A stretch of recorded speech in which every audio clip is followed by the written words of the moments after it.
dalam, motivasi dari dalam itu adalah untuk menjadi orang yang mereka inginkan dan menghargai diri sendiri dengan nilai-nilai yang mereka percaya. Jadi motivasi intrinsik itu timbul dari dalam dirinya masing-masing, menjadi atau menghargai dirinya sesuai dengan nilai-nilai yang mereka percaya. Motivasi intrinsik. Nah, ekstrinsik itu berarti dari luar, dari orang, dari luar. Yang pertama yaitu untuk menghindari ketidaknyamanan atau hukuman. Nah, kemudian yang keduanya adalah untuk mendapatkan imbalan atau penghargaan dari orang lain. Tadi juga sudah disampaikan oleh Ibu Asih, yang mana kebutuhan dasar manusia. Jadi ada tergolong intrinsik dan ekstrinsik. Kalau ekstrinsik tadi mendapat ketidaknyamanan atau hukuman, kemudian imbalan atau penghargaan dari orang lain. Kemudian yang selanjutnya kita kenal dengan posisi kontrol guru. Jadi tidak hanya peserta didik yang mempunyai kebutuhan dasar, kita juga punya kebutuhan dasar dan punya kontrol. Nah, di sini membahas posisi kontrol guru. Posisi kontrol guru yang pertama yaitu sebagai penghukum.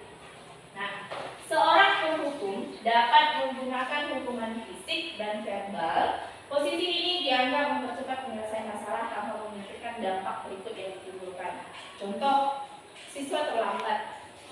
Siswa terlambat kita suruh pulang. Itu kan merupakan hukuman kepada kita tidak tahu, seharusnya kita tanya kenapa sih dia datang terlambat ke sekolah? Apa sih sebabnya? Ataukah mungkin karena dia tidak ada kendaraan atau menunggu kendaraan? Kita tidak tahu. Seharusnya itu tidak sebagai posisi penghukum kepada peserta didik. Karena ditanya dulu berkaitan dengan kebutuhan dasar manusia yang tadi. Kemudian posisi kontrol yang kedua. Posisi kontrol yang kedua adalah membuat merasa bersalah. Pada posisi ini, biasanya guru akan bersuara lebih lembut dan cenderung datar. Pada posisi kontrol ini akan berdampak pada penilaian diri yang buruk. Murid akan merasa bersalah dan tidak berharga. Jadi membuat merasa bersalah. Jadi kita membawa suasana lembut kepada peserta didik, ya, lebih lembut, cenderung datar. Jadi berdampak pada penilaian diri yang buruk. Murid akan merasa bersalah dan tidak berharga. Kemudian next sebagai pemantau. Pemantau di sini posisi kontrol memonitor berarti mengawasi.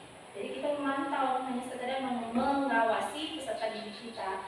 Pada posisi ini berdasarkan peraturan dan konsekuensi yang akan dihadapi. Jadi kita hanya melihat, mengawasi apa yang terjadi pada peserta didik tersebut.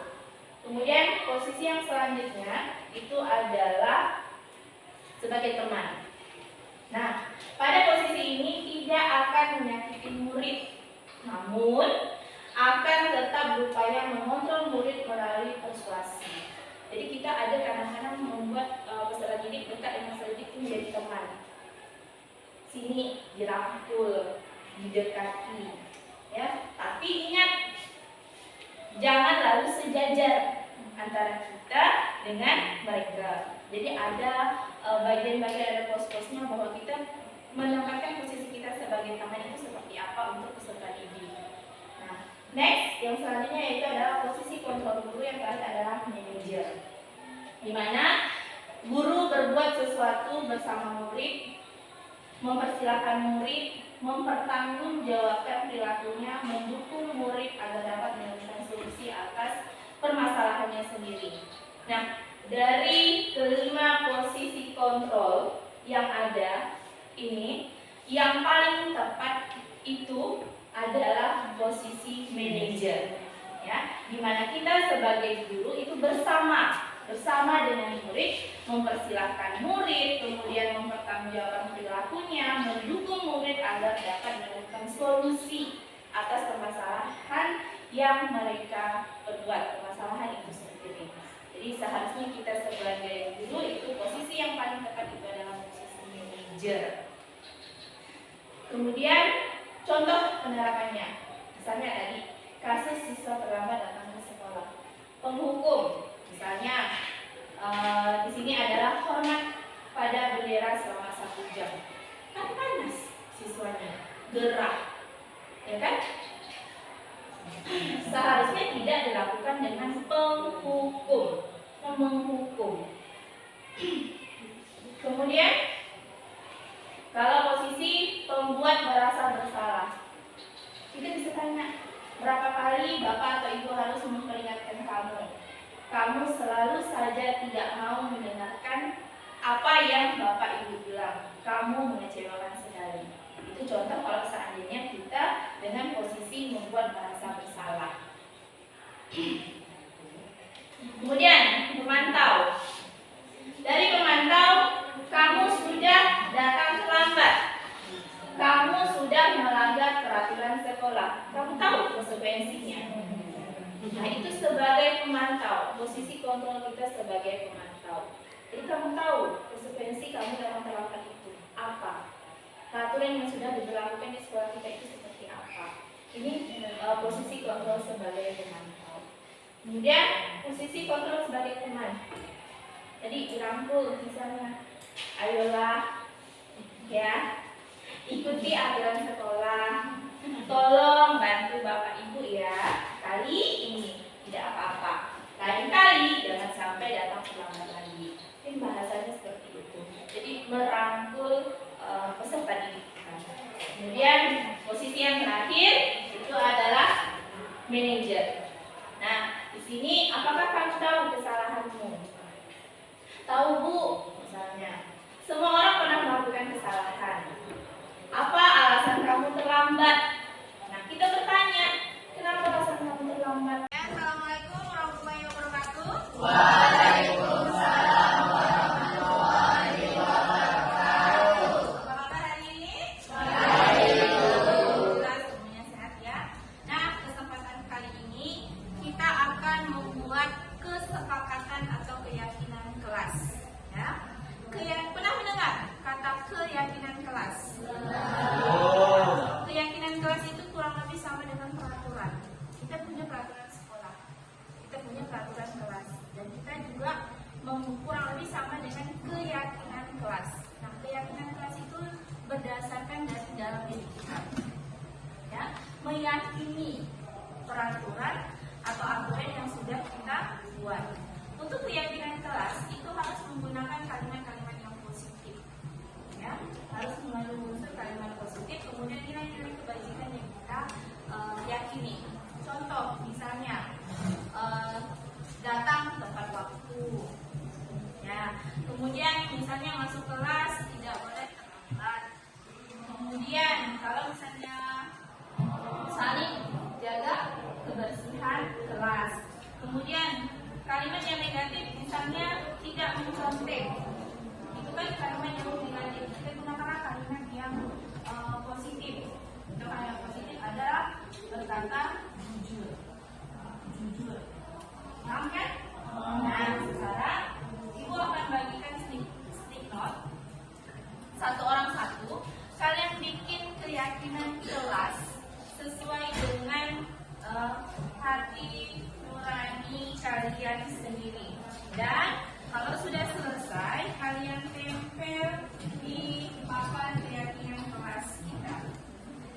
Misalnya harus jujur, kemudian saling menghargai atau saling menghormati, datang tepat waktu atau terserah sesuai dengan keyakinan kelas. Yang sudah tulis boleh ditempel di keyakinan kelasnya. Satu saja.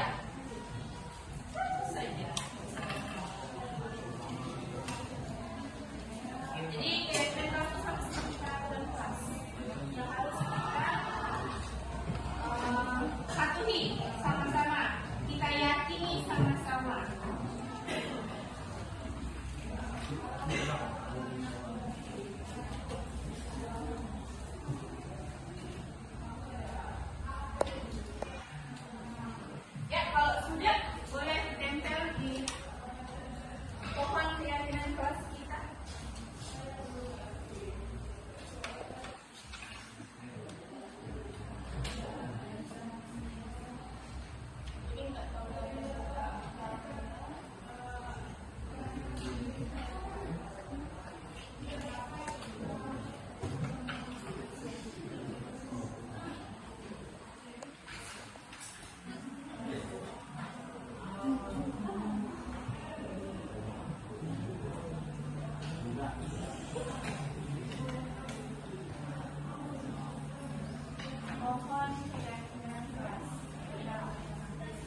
Hmm.